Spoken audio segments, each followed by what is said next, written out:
ਇਹ ਗਰੀਬ ਦੇ ਰਿਹਾ 51,000 ਕਰੋੜ। ਉਹ ਸੋਚਦਾ ਕਿ ਆਪਣੀ ਸਰਕਾਰ ਤੇ ਜਿਹੜਾ ਕਰਜ਼ਾ ਹੈ ਉਹ ਸਰਕਾਰ ਦਿੰਦੀ ਹੈ, ਸਰਕਾਰ ਥੋੜ੍ਹਾ ਦਿੰਦੀ ਹੈ। ਉਹ ਭਾਈ ਤੁਸੀਂ ਦੇ ਰਹੇ ਹੋ, ਉਹ ਤੁਸੀਂ ਦੇ ਰਹੇ ਹੋ ਗੁਰੂ। ਹੈਂ, ਲੂਣ ਤੇ, ਤੇਲ ਤੇ, ਪੈਟਰੋਲ ਤੇ, ਡੀਜ਼ਲ ਤੇ, ਟੋਲ ਤੇ ਤੁਸੀਂ ਦੇ ਰਹੇ ਹੋ।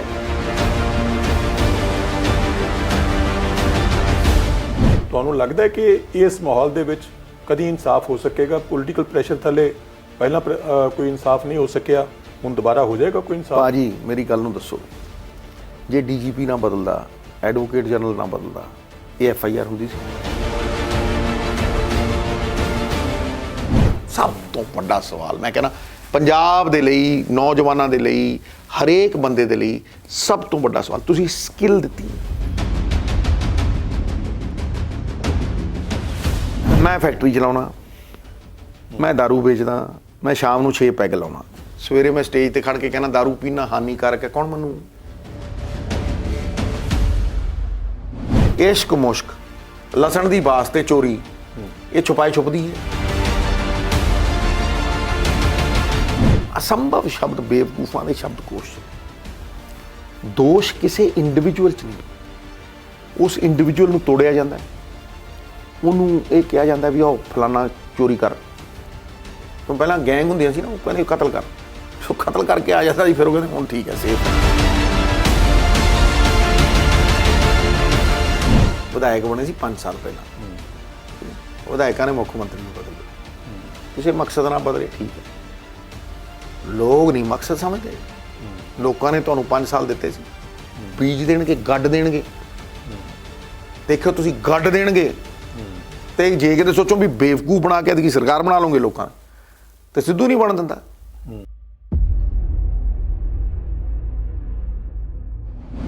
MLA ਨੂੰ ਤਾਂ ਇੱਕ SSP ਦਾ ਮੁਹਤਾਜ ਬਣਾਤਾ।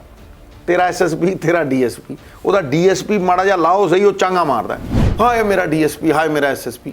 ਲੈ ਮੈਂ ਅੱਜ ਤੱਕ ਕਿਹਾ ਹੋਵੇ, ਇੱਥੇ ਬਾਹਰ ਕਮਰੇ ਲਈ ਰੋਈ ਜਾਂਦੇ ਆ, ਮਤਲਬ IAS ਅਫਸਰਾਂ ਦੇ ਕੋਲ ਕਮਰੇ ਹੁੰਦੇ ਆ, MLA ਬਾਹਰ ਖੜਾ ਹੁੰਦਾ, DC ਦੇ ਦਫ਼ਤਰ ਦੇ ਬਾਹਰ ਖੜਾ ਹੁੰਦਾ। ਲਾਣਤ ਹੈ, ਉਹਨੂੰ ਇਹ ਤਾਕਤ ਹੀ ਨਹੀਂ ਪਤਾ।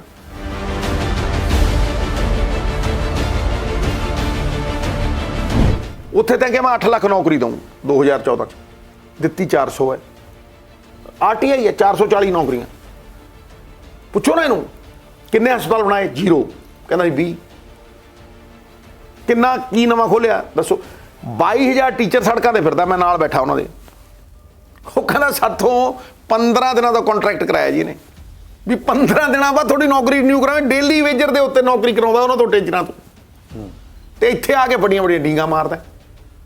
ਇਹਨੂੰ ਪੁੱਛੋ ਕਿ ਕਿਸਾਨੀ ਕਾਨੂੰਨ, ਕਾਲੇ ਕਾਨੂੰਨ ਸਭ ਤੋਂ ਪਹਿਲਾਂ ਲਾਗੂ ਕਿਹਨੇ ਕੀਤੇ ਸੀ?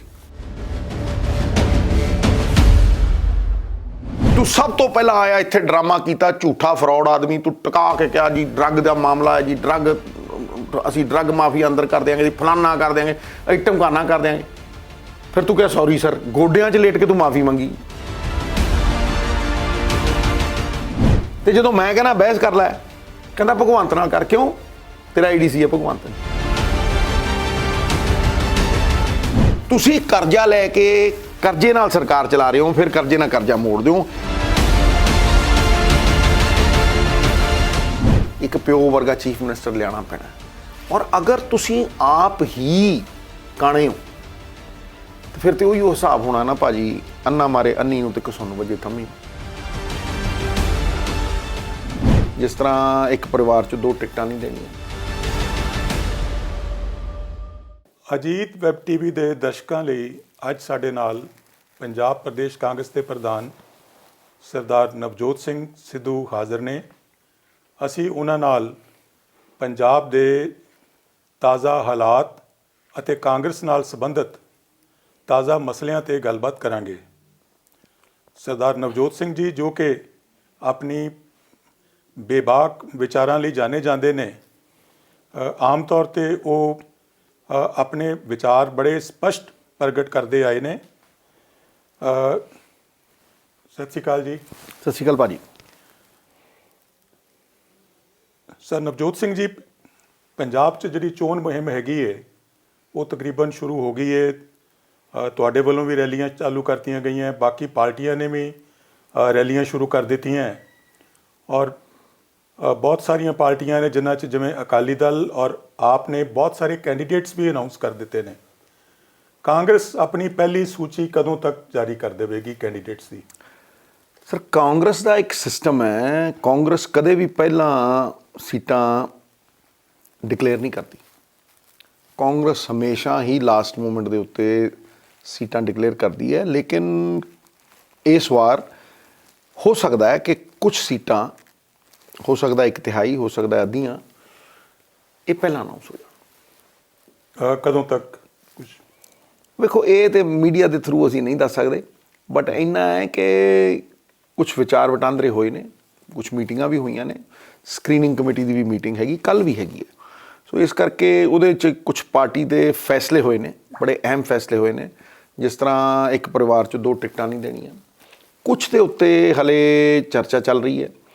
ਮੈਂ ਸਮਝਦਾ ਕਿ ਅਸੀਂ ਇੱਕ ਡੈਮੋਕ੍ਰੈਟਿਕ ਪਾਰਟੀ ਹਾਂ, ਇੱਕ ਸਹੀ ਦਿਸ਼ਾ ਦੇ ਵਿੱਚ ਸਾਡੀ ਡਿਸਕਸ਼ਨ ਹੋ ਰਹੀ ਹੈ, ਔਰ ਜਿੰਨਾ ਵਿਵਾਦ ਘਟੇ ਔਰ ਜਿੰਨਾ ਆਪਸ ਦੇ ਵਿੱਚ ਇਕੱਠੇ ਹੋ ਕੇ ਲੜ ਸਕੀਏ, ਉਸੇ ਦਿਸ਼ਾ ਵੱਲ ਵਧ ਰਹੇ ਹਾਂ। ਜਿਵੇਂ ਤੁਸੀਂ ਕਿਹਾ ਕਿ ਤੁਸੀਂ ਫੈਸਲਾ ਲਿਆ ਕਿ ਇੱਕ ਪਰਿਵਾਰ ਦੇ ਵਿੱਚ ਇੱਕ ਟਿਕਟ ਦਿੱਤੀ ਜਾਏਗੀ, ਇਹਦਾ ਵਿਰੋਧ ਵੀ ਹੋ ਰਿਹਾ ਕੁਝ ਲੋਕਾਂ ਵੱਲੋਂ। ਦੇਖੋ, ਨੈਪੋਟਿਜ਼ਮ, ਪਰਿਵਾਰਵਾਦ, ਇਹ ਬਹੁਤ ਵੱਡੀ ਗੱਲ ਹੈ। ਮੈਨੂੰ ਹਜੇ ਵੀ ਯਾਦ ਹੈ ਕਿ ਮੇਰੇ ਬੇਟੇ ਨੂੰ ਅਸਿਸਟੈਂਟ ਐਡਵੋਕੇਟ ਜਨਰਲ ਹੀ ਮਿਲੀ ਸੀ, ਔਰ ਉਸ ਤੋਂ ਕੁਝ ਅਰਸਾ ਪਹਿਲਾਂ ਕੈਪਟਨ ਅਮਰਿੰਦਰ ਸਿੰਘ ਨੇ ਮੇਰੀ ਵਾਈਫ ਨੂੰ ਵੇਅਰ ਹਾਊਸਿੰਗ ਦਾ ਚੇਅਰਮੈਨ ਬਣਾਇਆ ਸੀਗਾ ਔਰ ਕੈਬਨਿਟ ਰੈਂਕ ਦਿੱਤਾ ਸੀ। ਪਰਿਵਾਰ ਨੇ ਫੈਸਲਾ ਲਿੱਤਾ, ਕੁਝ ਬਹੁਤ ਵੱਡੇ ਬੰਦਿਆਂ ਨਾਲ ਗੱਲਾਂ ਹੋਈਆਂ, ਪਰਿਵਾਰ ਨੇ ਫੈਸਲਾ ਲਿੱਤਾ ਕਿ ਅਸੀਂ ਇਹ ਦੋਨੇ ਪੋਸਟਾਂ ਨਕਾਰਦੇ ਹਾਂ। ਕਿਉਂਕਿ ਅੱਜ ਦੀ ਡੇਟ ਦੇ ਵਿੱਚ ਤੁਸੀਂ ਵੇਖੋ, ਚਾਹੇ ਨੌਕਰੀਆਂ ਹੋਣ, ਚਾਹੇ ਚੇਅਰਮੈਨੀਆਂ ਹੋਣ, ਕਤਾਰ 'ਚ ਅੱਗੇ ਖੜੇ ਜਿਹੜੀ ਪ੍ਰਿਵਿਲੇਜ ਕਲਾਸ ਹੈ, ਉਹਨਾਂ ਨੂੰ ਦਿੱਤੀਆਂ ਜਾ ਰਹੀਆਂ ਕਿ ਜਦੋਂ ਕਿ ਮਿਲਣੀਆਂ ਚਾਹੀਦੀਆਂ ਕਤਾਰ ਦੇ ਵਿੱਚ ਆਖਰੀ ਬੰਦੇ ਨੂੰ ਜਿਹਨੂੰ ਜ਼ਰੂਰਤ ਹੈ।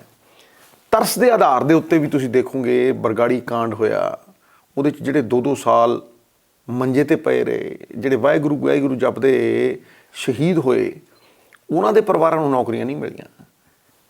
MLA ਦਿਆਂ ਪੁੱਤਾਂ ਨੂੰ, MLA ਦਿਆਂ ਬੇਟਿਆਂ ਨੂੰ, ਜਾਂ ਕੁਝ ਬੜੀ ਪ੍ਰਿਵਿਲੇਜ ਕਲਾਸ ਨੂੰ ਉਹ ਦਿੱਤੀਆਂ ਗਈਆਂ। ਇਹ ਤਾਂ ਬੜਾ ਰੋਸ਼ ਹੈ, ਇਹਦਾ ਬੜਾ ਆਕਰੋਸ਼ ਹੈ। ਔਰ ਅਗਰ ਅਸੀਂ ਸਿਆਸਤ ਦੇ ਵਿੱਚ ਹਾਂ ਤੇ ਫਿਰ ਉਹ ਪੰਜਾਬ ਨੂੰ ਪਰਿਵਾਰ ਸਮਝਣਾ ਚਾਹੀਦਾ।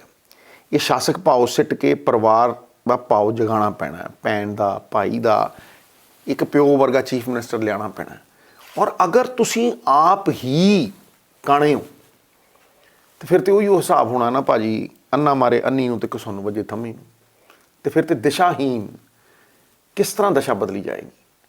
ਇਸ ਕਰਕੇ ਜੇ ਉਦਾਹਰਣ ਸੈੱਟ ਕਰਨੇ ਹੈ ਤੇ ਫਿਰ ਇਹ ਜਿਹੜੀ ਪਰਿਵਾਰਵਾਦ ਦੀ ਜਿਹੜੀ ਪ੍ਰਥਾ ਹੈ ਪਾਰਟੀ ਦੇ ਵਿੱਚ, ਇਹਨੂੰ ਤੋੜਨਾ ਪੈਣਾ ਹੈ ਔਰ ਮੈਰਿਟ ਨੂੰ ਆਨਰ ਕਰਨਾ ਪੈਣਾ। ਖਾਸ ਤੌਰ ਦੇ ਉੱਤੇ ਕਾਰਜਕਰਤਾ ਜਿਹੜਾ ਵਰਕਰ ਹੈ, ਵਰਕਰ ਰੀੜ੍ਹ ਦੀ ਹੱਡੀ ਹੁੰਦਾ ਹੈ। ਖਾਸ ਤੌਰ 'ਤੇ ਮੈਂ ਇਹ ਕਹਿਣਾ ਕਿ ਦੇਖੋ, ਖਤਰਨਾਕ ਸਿਚੁਏਸ਼ਨ ਹੁੰਦੀ ਹੈ ਇੱਕ ਕਿ ਵਰਕਰ ਰੁੱਸ ਗਿਆ, ਉਸ ਤੋਂ ਵੀ ਇੱਕ ਘਾਤ ਕਰਨ ਵਾਲੀ ਸਥਿਤੀ ਹੁੰਦੀ ਹੈ ਪਾਰਟੀ ਵਾਸਤੇ ਕਿ ਵਰਕਰ ਬਸਤੇ ਹੀ ਨਾ ਚੁੱਕੇ ਘਰੇ ਬਹਿ ਜੇ।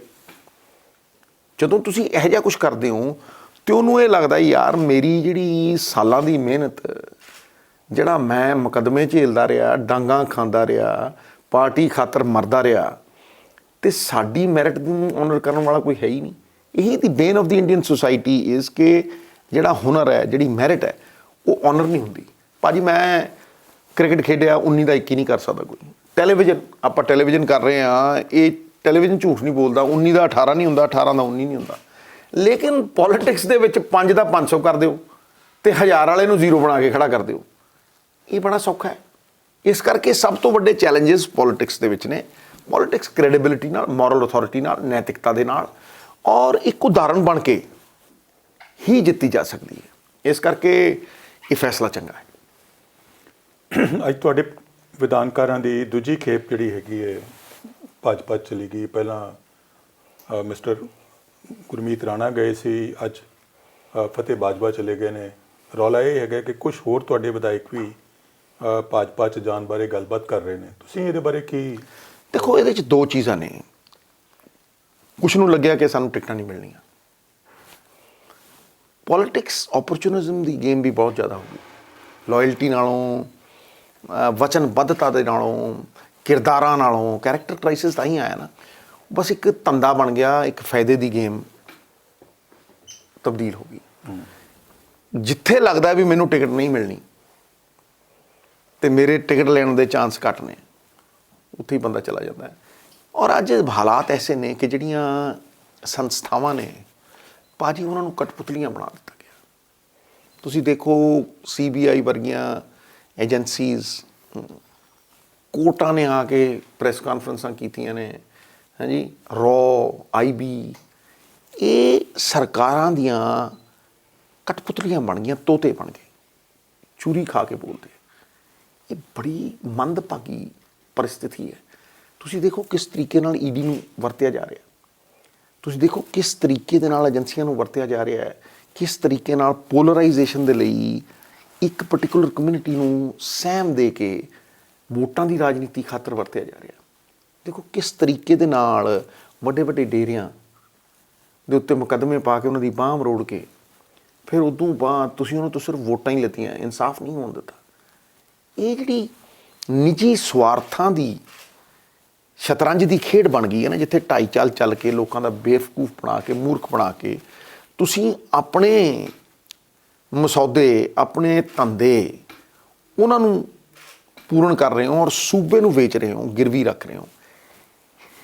ਇਹ ਮੈਂ ਸਮਝਦਾ ਕਿ ਬਗਾਵਤ ਦੇ ਦਿਨ ਤਾਂ ਹੀ ਆਏ ਨੇ। ਲੋਕ ਅਰਾਜਕਤਾ ਵੱਲ ਵੱਧ ਰਹੇ ਨੇ, ਲੋਕਾਂ ਨੂੰ ਵਿਸ਼ਵਾਸ ਨਹੀਂ ਰਿਹਾ, ਭਰੋਸੇਯੋਗਤਾ ਬਿਲਕੁਲ ਖਤਮ ਹੁੰਦੀ ਜਾ ਰਹੀ ਹੈ।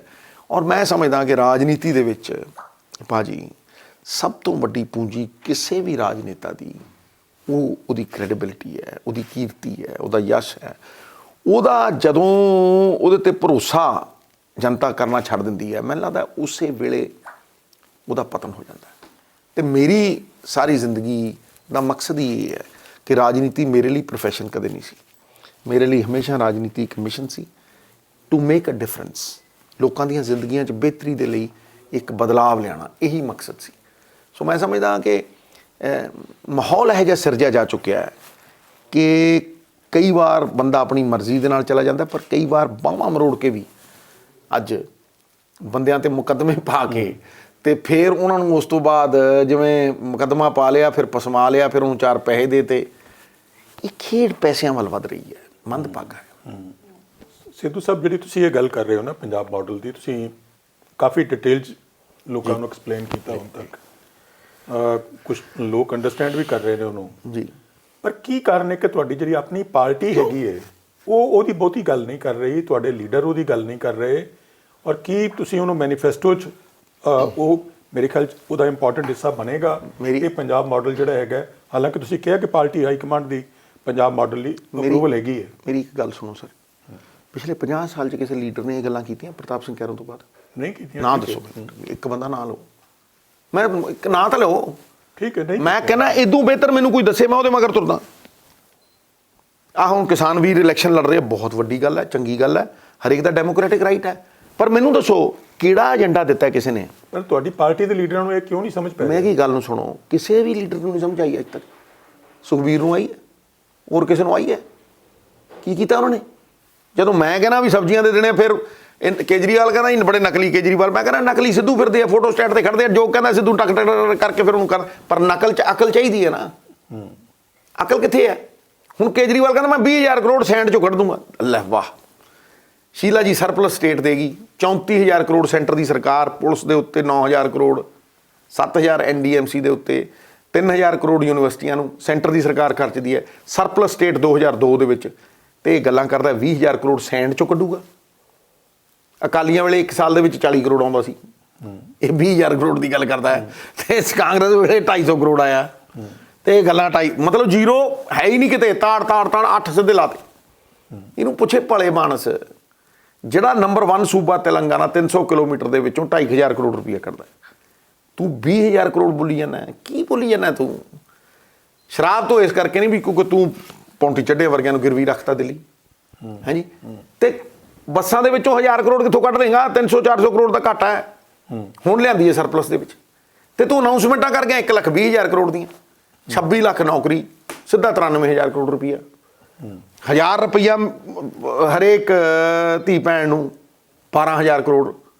3600 ਕਰੋੜ ਰੁਪਈਆ ਬਿਜਲੀ ਦਾ ਤੇ ਦਲਿਤ ਵੀਰਾਂ ਨੂੰ। 1,20,000 ਬਰੋਟਾ ਲੱਗਿਆ ਜਿੱਥੋਂ ਪੱਟੇਗਾ। ਉੱਥੇ ਤਾਂ ਕਿਹਾ, ਬੋਲ ਤੇ ਮੈਂ ਖੋਲੇ ਦੇ, ਉੱਥੇ ਤਾਂ ਕਿ ਮੈਂ 8 ਲੱਖ ਨੌਕਰੀ ਦਊਂ 2014 'ਚ, ਦਿੱਤੀ 400 ਹੈ। RTI ਹੈ 440 ਨੌਕਰੀਆਂ। ਪੁੱਛੋ ਨਾ ਇਹਨੂੰ ਕਿੰਨੇ ਹਸਪਤਾਲ ਬਣਾਏ, 0। ਕਹਿੰਦਾ ਜੀ 20। ਕਿੰਨਾ ਕੀ ਨਵਾਂ ਖੋਲਿਆ ਦੱਸੋ। 22,000 ਟੀਚਰ ਸੜਕਾਂ ਤੇ ਫਿਰਦਾ, ਮੈਂ ਨਾਲ ਬੈਠਾ ਉਹਨਾਂ ਦੇ। ਉਹ ਕਹਿੰਦਾ ਸਾਥੋਂ 15 ਦਿਨਾਂ ਦਾ ਕੰਟਰੈਕਟ ਕਰਾਇਆ ਜੀ ਇਹਨੇ, ਵੀ 15 ਦਿਨਾਂ ਬਾਅਦ ਤੁਹਾਡੀ ਨੌਕਰੀ ਰਿਨਿਊ ਕਰਾਂਗੇ। ਡੇਲੀ ਵੇਜਰ ਦੇ ਉੱਤੇ ਨੌਕਰੀ ਕਰਾਉਂਦਾ ਉਹਨਾਂ ਤੋਂ, ਟੀਚਰਾਂ ਤੋਂ। ਤੇ ਇੱਥੇ ਆ ਕੇ ਬੜੀਆਂ ਬੜੀਆਂ ਡੀਂਗਾਂ ਮਾਰਦਾ। ਇਹਨੂੰ ਪੁੱਛੋ ਕਿ ਕਿਸਾਨੀ ਕਾਨੂੰਨ, ਕਾਲੇ ਕਾਨੂੰਨ ਸਭ ਤੋਂ ਪਹਿਲਾਂ ਲਾਗੂ ਕਿਹਨੇ ਕੀਤੇ ਸੀ? ਸਭ ਤੋਂ ਪਹਿਲਾਂ ਕੇਜਰੀਵਾਲ ਨੇ ਲਾਗੂ ਕੀਤਾ। ਫਿਰ ਐ ਡਰਾਮਾ ਜਗਾ ਅੱਜ ਵੀ ਲਾਗੂ ਨੇ ਉੱਥੇ। SYL ਤੇ ਤੇਰਾ ਕੀ ਸਟੈਂਡ ਹੈ? ਤੂੰ ਸਭ ਤੋਂ ਪਹਿਲਾਂ ਆਇਆ ਇੱਥੇ, ਡਰਾਮਾ ਕੀਤਾ, ਝੂਠਾ ਫਰਾਡ ਆਦਮੀ। ਤੂੰ ਟਿਕਾ ਕੇ ਕਿਹਾ ਜੀ ਡਰੱਗ ਦਾ ਮਾਮਲਾ ਹੈ ਜੀ, ਅਸੀਂ ਡਰੱਗ ਮਾਫੀਆ ਅੰਦਰ ਕਰ ਦਿਆਂਗੇ ਜੀ, ਫਲਾਨਾ ਕਰ ਦਿਆਂਗੇ, ਅਸੀਂ ਢਮਕਾਨਾ ਕਰ ਦਿਆਂਗੇ। ਫਿਰ ਤੂੰ ਕਿਹਾ ਸੌਰੀ ਸਰ, ਗੋਡਿਆਂ 'ਚ ਲੇਟ ਕੇ ਤੂੰ ਮਾਫੀ ਮੰਗੀ, ਜਿਨ੍ਹਾਂ ਨੂੰ ਅਸੀਂ ਤਸਕਰ ਕਹਿੰਦੇ ਸੀ। ਫਿਰ ਪੌਣੇ 5 ਸਾਲ, 4.5 ਸਾਲ ਬਾਅਦ ਤੇਰੇ ਦਰਸ਼ਨ ਹੋਏ। ਭੋਲੀ ਸੂਰਤ ਦਿਲ ਕੇ ਖੋਟੇ, ਨਾਮ ਬੜੇ ਔਰ ਦਰਸ਼ਨ ਛੋਟੇ, ਉੱਚੀ ਦੁਕਾਨ ਫਿੱਕਾ ਪਕਵਾਨ। 4.5 ਸਾਲ ਬਾਅਦ ਇਹਨੂੰ ਪੰਜਾਬ ਦੀ ਯਾਦ ਆਈ ਹੈ। ਤੇ ਜਦੋਂ ਮੈਂ ਕਹਿੰਦਾ ਬਹਿਸ ਕਰ ਲੈ, ਕਹਿੰਦਾ ਭਗਵੰਤ ਨਾਲ ਕਰ। ਕਿਉਂ? ਤੇਰਾ IDC ਹੈ ਭਗਵੰਤ। ਚੋਰੀ ਤੂੰ ਕਰੇ, ਦੀਪ ਮਲਹੋਤਰੇ ਨਾਲ ਕੰਟਰੈਕਟ ਤੂੰ ਕਰੇ, ਝੂਠ ਤੂੰ ਬੋਲੇ, ਟੀਚਰਾਂ ਨੂੰ ਬੌਂਡਡ ਲੇਬਰ ਤੂੰ ਬਣਾਵੇਂ, ਹੈਂ ਗੱਪਾਂ ਤੂੰ ਮਾਰੇ, ਤੇ ਬਹਿਸ ਕਿਸੇ ਨਾਲ ਕਰਾਂ। ਮਤਲਬ ਕਿਸ ਤਰੀਕੇ ਦੀ ਇੰਤਹਾ ਉਹ ਹੈ। ਮੈਂ ਕਹਿੰਦਾ ਸਿੱਧੂ ਸਾਹਿਬ ਬਹੁਤ ਚੰਗਾ ਕੰਮ ਕਰ ਰਿਹਾ, ਮੈਂ ਕਹਿ ਰਿਹਾ ਤੂੰ ਮਾੜਾ ਕੰਮ ਕਰ। ਆ ਬੈਠ ਮੇਰੇ ਨਾਲ, ਚੱਲ ਆਪਾਂ ਬੈਠੀਏ ਗੱਲ ਕਰੀਏ। ਅਸੀਂ ਲੜੇ ਹਾਂ ਭਾਜੀ, ਆਖੇ ਸਿੱਧੂ ਸਾਹਿਬ ਤੁਹਾਡੀ ਸਰਕਾਰ ਹੈ। ਉਹ ਭਾਈ ਮੈਂ ਇੱਕ ਸਰਕਾਰ 'ਚ ਕਦ ਸੀ? ਮੈਂ ਤਾਂ ਪਹਿਲੀ ਕੈਬਨਿਟ ਤੋਂ ਰਾਜਾ ਠੋਕਦਾ ਸੀ। ਤੇ ਜਿਹੜਾ ਰਾਜਾ ਇਹ ਕਹਿੰਦਾ ਸੀਗਾ ਮੈਂ ਦਰਵਾਜ਼ੇ ਬੰਦ ਕਰ ਲਏ ਆ, ਕਿੱਥੇ ਆ ਉਹ? ਚੀਫ ਮਿਨਿਸਟਰ 2 ਚਲੇ ਗਏ, ਜੀਜਾ ਸਾਲਾ ਚਲੇ ਗਏ, ਕੌਣ ਰਹਿ ਗਿਆ ਭਾਜੀ? ਧਰਮ ਦੇ ਉੱਤੇ ਖੜੋਤਾ ਬੰਦਾ, ਅੰਗ ਸੰਗ ਸਾਹੀ ਹੁੰਦਾ ਪਰਮਾਤਮਾ। ਨਹੀਂ ਖੜੋਤੇ ਆ, ਠੀਕ ਹੈ, ਪਾਲਿਸੀ ਤੇ ਖੜੇ ਆ। ਪਰ ਸਿੱਧੂ ਸਾਹਿਬ ਤੁਹਾਡੀ ਹੁਣ ਜਿਹੜੀ 3-4 ਮਹੀਨੇ ਦੀ ਸਰਕਾਰ ਹੈਗੀ ਹੈ, ਉਹਨਾਂ ਨੇ ਕਈ ਚਲੋ ਚੰਗੇ ਕੰਮ ਵੀ ਕੀਤੇ ਨੇ, ਪਰ ਕਈ ਅਨਾਊਂਸਮੈਂਟਾਂ ਇਹੋ ਜਿਹੀਆਂ ਹੈ ਜਿਹੜੀਆਂ ਲਾਗੂ ਨਹੀਂ ਹੋ ਸਕੀਆਂ, ਹੁਣ ਤੱਕ ਲਾਗੂ ਨਹੀਂ ਹੋ ਰਹੀਆਂ, ਉਹਨਾਂ ਬਾਰੇ ਰੌਲਾ ਵੀ ਪੈ ਰਿਹਾ ਹੈ।